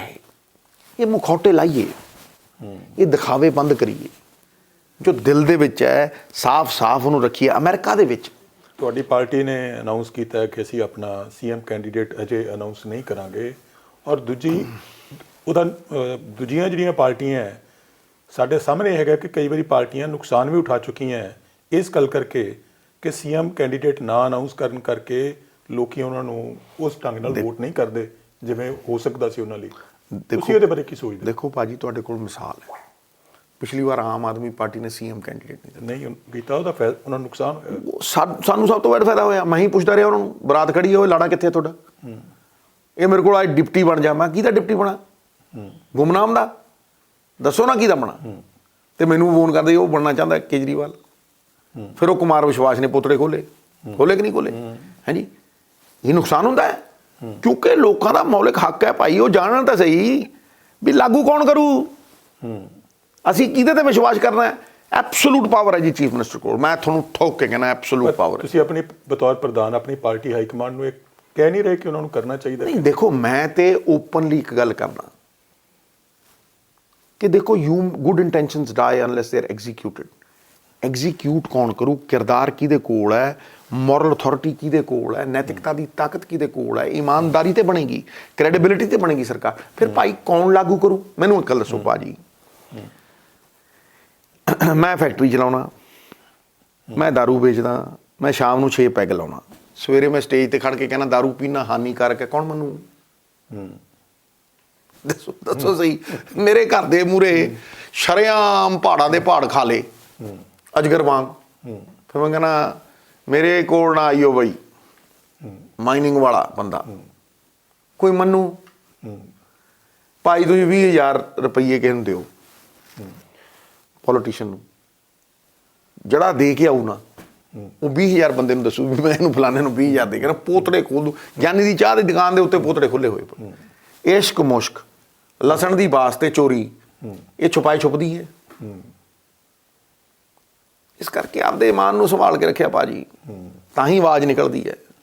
ਕੋਈ ਭੈ ਨਹੀਂ। ਉਪਨਿਸ਼ਦਾਂ 'ਚ ਉਹ ਬੰਬ ਗੋਲੇ ਦੀ ਤਰ੍ਹਾਂ ਅਗਿਆਨ ਦੇ ਸਮੂਹ ਨੂੰ ਨਾਸ਼ ਕਰਨ ਵਾਲਾ ਅਗਰ ਕੋਈ ਹਥਿਆਰ ਹੈ ਤੇ ਉਹ ਨਿਰਭੈਤਾ ਹੈ। ਨਿਰਭੈਤਾ ਹੋਏਗੀ ਉਸ ਕੋਲ ਜਿਹਦੇ ਕੋਲ ਇਮਾਨਦਾਰੀ ਪੱਲੇ ਹੈ, ਜਿਹੜਾ ਬਾਬੇ ਨਾਨਕ ਦੇ ਹੱਕ ਹਲਾਲ ਦੀ ਰਾਹ ਤੇ ਤੁਰਿਆ। ਉਹਦੇ ਫਲਸਫੇ ਨਾਲ ਹੀ ਇਹ ਸਮਾਰਿਆ ਜਾਣਾ ਨਾ। ਤੁਸੀਂ ਭਾਈ ਲਾਲੋ ਦਾ ਤਾਂ ਖਿਆਲ ਨਹੀਂ ਰੱਖਦੇ। ਤੂੰ ਤਾਂ ਜਿਹੜਾ ਲੱਖ ਰੁਪਏ ਦਿੰਦਾ ਉਹਦੇ ਘਰ ਖੜ ਜਾਂਦੇ ਜਾ ਕੇ। ਇੱਥੇ ਤਾਂ ਮਲਿਕ ਭਾਗੋਆਂ ਦਾ ਰਾਜ ਹੋ ਗਿਆ। ਕਿੱਥੇ ਗਿਆ ਬਾਬੇ ਨਾਨਕ ਦਾ ਫਲਸਫਾ? ਬਾਬੇ ਨਾਨਕ ਨੂੰ ਮੰਨਦੇ ਹੋ, ਬਾਬੇ ਨਾਨਕ ਦੀ ਗੱਲ ਨਹੀਂ ਮੰਨਣੀ। ਇਹ ਕਿਹੜੀ ਗੱਲ ਹੋਈ? ਨਵਜੋਤ ਜੀ ਦੇਖੋ, ਜਿਹੜਾ ਬੇਅਦਬੀਆਂ ਦਾ ਇਸ਼ੂ ਹੈਗਾ ਨਸ਼ਿਆਂ ਤੋਂ ਇਲਾਵਾ, ਉਹ ਬੜਾ ਇੰਪੋਰਟੈਂਟ ਸੀ, ਤੁਹਾਡੀ ਪਾਰਟੀ ਲਈ ਵੀ ਬੜਾ ਇੰਪੋਰਟੈਂਟ ਸੀ, ਤੁਸੀਂ ਸੰਘਰਸ਼ ਵੀ ਬੜਾ ਕੀਤਾ। ਔਰ ਅੱਜ ਦੀ ਡੇਟ 'ਚ ਜੋ ਜਿਵੇਂ ਅਸੀਂ ਖਬਰਾਂ ਛਾਪ ਰਹੇ ਹਾਂ, ਤੁਹਾਡੇ ਵਿਧਾਇਕ, ਤੁਹਾਡੇ ਮੰਤਰੀ ਜਾ ਕੇ ਉਸ ਜਿਹੜਾ ਇੱਕ ਡੇਰਾ ਜਿਹਦਾ ਨਾਂ ਆ ਰਿਹਾ ਹੈਗਾ, ਉੱਥੇ ਦੁਬਾਰਾ ਵੋਟਾਂ ਮੰਗਣ ਜਾ ਰਹੇ ਨੇ, ਉੱਥੇ ਹਾਜ਼ਰੀਆਂ ਭਰ ਰਹੇ ਨੇ। ਤੁਹਾਨੂੰ ਲੱਗਦਾ ਹੈ ਕਿ ਇਸ ਮਾਹੌਲ ਦੇ ਵਿੱਚ ਕਦੀ ਇਨਸਾਫ ਹੋ ਸਕੇਗਾ? ਪੋਲੀਟੀਕਲ ਪ੍ਰੈਸ਼ਰ ਥੱਲੇ ਪਹਿਲਾਂ ਕੋਈ ਇਨਸਾਫ ਨਹੀਂ ਹੋ ਸਕਿਆ, ਹੁਣ ਦੁਬਾਰਾ ਹੋ ਜਾਏਗਾ ਕੋਈ ਇਨਸਾਫ? ਭਾਜੀ ਮੇਰੀ ਗੱਲ ਨੂੰ ਦੱਸੋ, ਜੇ ਡੀਜੀਪੀ ਨਾ ਬਦਲਦਾ, ਐਡਵੋਕੇਟ ਜਨਰਲ ਨਾ ਬਦਲਦਾ, ਇਹ FIR ਹੁੰਦੀ ਸੀ? ਠੀਕ ਹੈ, ਤੁਹਾਡੀ ਗੱਲ ਨਹੀਂ ਸੀ ਹੋਣੀ। ਜਿੱਥੇ 75-25 ਚੱਲਦੀ ਹੋਵੇ, ਜਿੱਥੇ ਸੈਣੀ ਵਰਗੇ ਬੰਦੇ ਨੂੰ ਬਲੈਂਕਟ ਬੇਲਾਂ ਦਿਵਾਉਣ ਵਾਲਿਆਂ ਨੂੰ ਐਡਵੋਕੇਟ ਜਨਰਲੀ ਦੀ ਉਪਾਧੀ ਮਿਲਦੀ ਹੋਵੇ, 3-4 ਮਹੀਨੇ ਉਸ ਬੰਦੇ ਨੇ SLP ਨਹੀਂ ਪਾਈ, ਔਰ ਉਹੀ ਕੜੀ ਹੈ ਬੇਅਦਬੀ ਦੀ। ਜਦ ਤੱਕ ਤੁਸੀਂ ਉਹ ਤੱਕ ਨਹੀਂ ਪਹੁੰਚਦੇ, ਉੱਪਰੋਂ ਕਿਹਨੇ ਹੁਕਮ ਦਿੱਤਾ ਕਿੱਥੇ ਤੱਕ ਪਹੁੰਚੋ? ਇਹ ਤੁਹਾਡੀ 3-4 ਮਹੀਨੇ ਦੀ ਸਰਕਾਰ 'ਚ ਹੀ ਸਾਰੇ ਬੰਦੇ ਲੱਗੇ ਨੇ, ਕਿਵੇਂ ਲੱਗ ਗਏ ਫਿਰ? ਇਹ ਤੇ ਦੇਖੋ, ਮੈਂ ਤੇ ਅਸਤੀਫਾ ਦਿੱਤਾ ਸੀ, ਮਨਜ਼ੂਰ ਨਹੀਂ ਹੋਇਆ, ਕੋਈ ਗੱਲ ਨਹੀਂ। ਮੈਨੂੰ ਤਾਂ ਕਦੇ ਕੁਛ ਖੂਨ ਦਾ ਕੋਈ ਉਹ ਹੀ ਨਹੀਂ ਹੋਇਆ। ਮੈਂ ਤੇ ਅਸਤੀਫਾ ਦੇ ਕੇ ਵੀ ਰਾਹੁਲ ਜੀ ਔਰ ਪ੍ਰਿਯੰਕਾ ਜੀ ਦੇ ਨਾਲ ਖੜਾ ਸੀ, ਲੇਕਿਨ ਮੇਰਾ ਸਟੈਂਡ ਜਸਟੀਫਾਈ ਹੋਇਆ ਨਾ। ਅੱਜ ਸਾਰਿਆਂ ਨੂੰ ਸਮਝ ਆਇਆ ਨਾ ਵੀ ਸਿੱਧੂ ਨੇ ਅਸਤੀਫਾ ਕਿਉਂ ਦਿੱਤਾ। ਅੱਜ FIR ਦਰਜ ਹੋਈ ਹੈ ਨਾ, ਤੇ FIR ਦਰਜ ਹੋਣਾ ਕੱਲਾ ਇਨਸਾਫ ਹੋ ਗਿਆ? 6 ਸਾਲ ਪਹਿਲਾਂ FIR ਦਰਜ ਹੋਈ ਸੀ ਜੀ ਬੇਅਦਬੀ ਦੀ।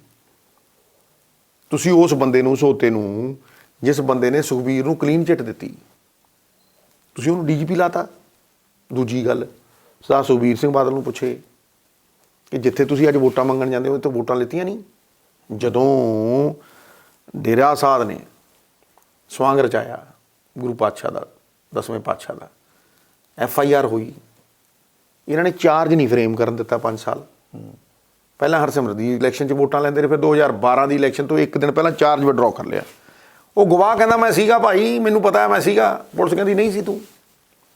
ਫਿਰ ਉਹਨੂੰ ਮਾਫੀ ਦਵਾਈ, ਹਿੰਦੀ 'ਚ ਚਿੱਠੀ ਪੰਜਾਬੀ 'ਚ ਕਰਾਈ।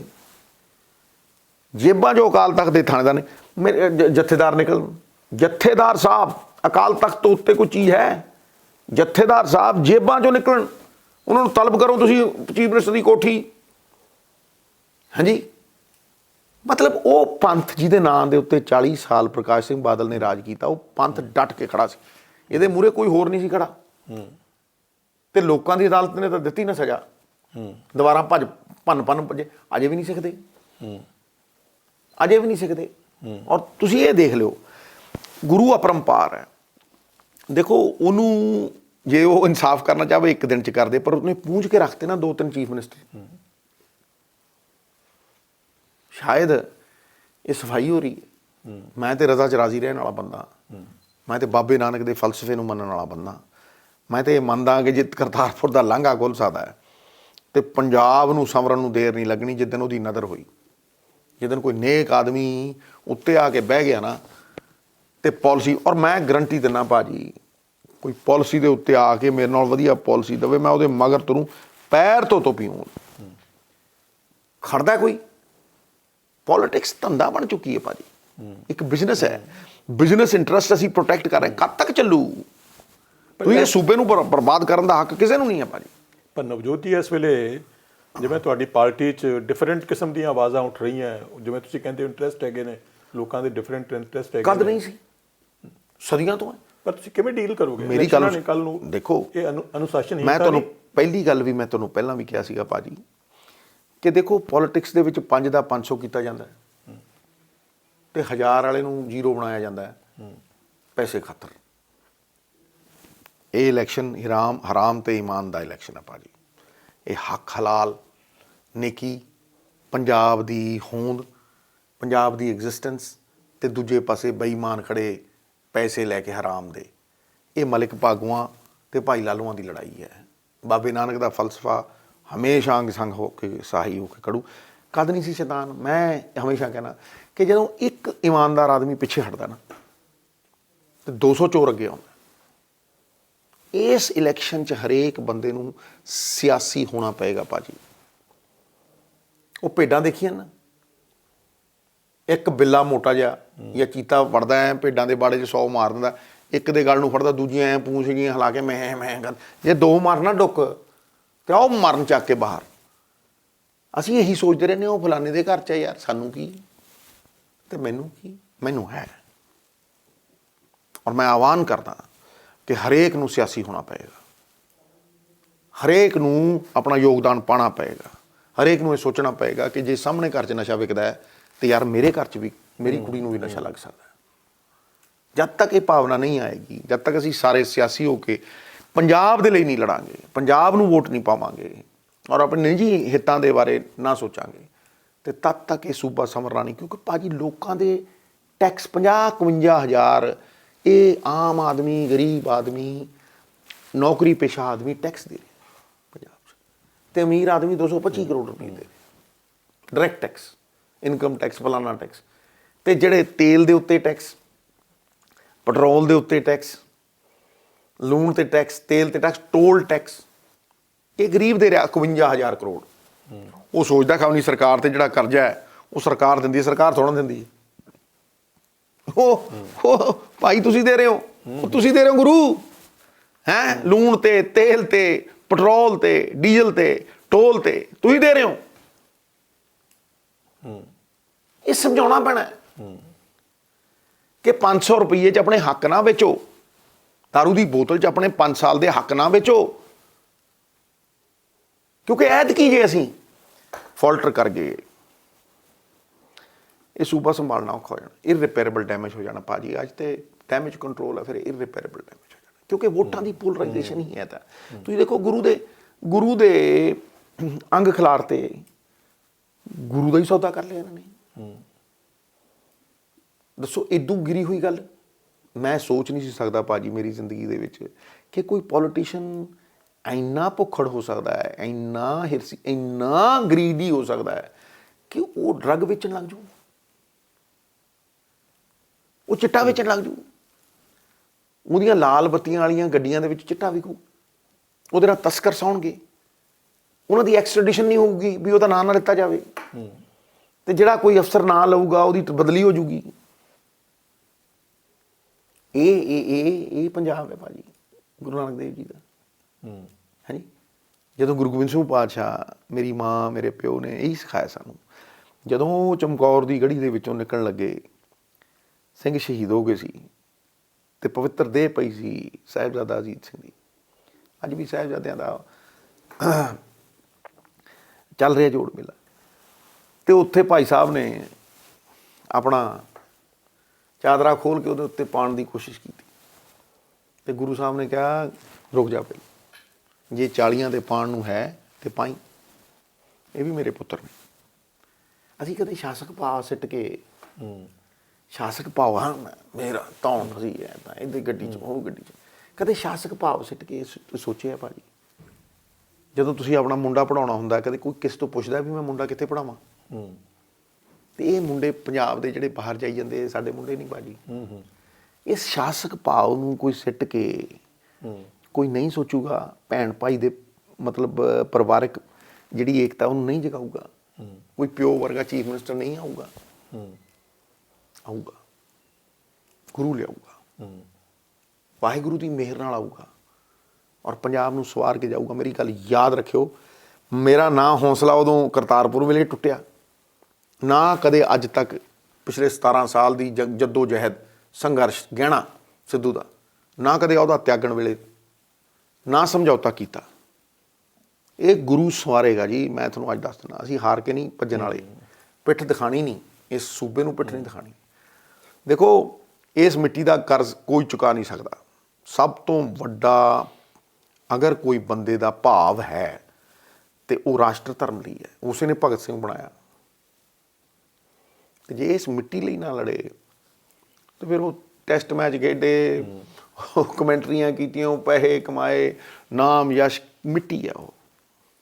ਹਾਂ, ਲੋਕ ਕੋਈ ਹੋਰ ਫੈਸਲਾ ਕਰਨ, ਉਹਨਾਂ ਨੂੰ ਨਾ ਪਸੰਦ ਹੋਈ ਹੈ, ਕੋਈ ਗੱਲ ਨਹੀਂ, ਪਰ ਪ੍ਰਯਾਸ ਜਾਰੀ ਰਹੇਗਾ ਜੀ, ਐਂਡ ਤੱਕ ਜੱਦੋ ਜਹਿਦ ਜਾਰੀ ਰਹੇਗੀ। ਥੈਂਕ ਯੂ ਜੀ। ਨਵਜੋਤ ਜੀ, ਅਸੀਂ ਵੀ ਕਾਮਨਾ ਕਰਨੇ ਆ ਕਿ ਤੁਹਾਡਾ ਏਜੰਡਾ ਜੋ ਪੰਜਾਬ ਬਾਰੇ ਹੈਗਾ, ਤੁਹਾਡੀ ਜੋ ਪੰਜਾਬ ਬਾਰੇ ਉਸਾਰੂ ਸੋਚ ਹੈਗੀ ਹੈ, ਉਹਨੂੰ ਬੂਰ ਪਏ, ਤੁਹਾਨੂੰ ਉਹਦੇ 'ਚ ਕਾਮਯਾਬੀ ਮਿਲੇ। ਸਾਡੀ ਵੀ ਇਹ ਕਾਮਨਾ ਹੈ। ਔਰ ਅਜੀਤ ਦੇ ਦਰਸ਼ਕਾਂ ਦੇ ਨਾਲ ਗੱਲਬਾਤ ਕਰਨ ਲਈ ਤੁਹਾਡਾ ਬਹੁਤ ਬਹੁਤ ਧੰਨਵਾਦ। ਕੋਟਮ ਕੋਟ ਧੰਨਵਾਦ ਭਾਜੀ।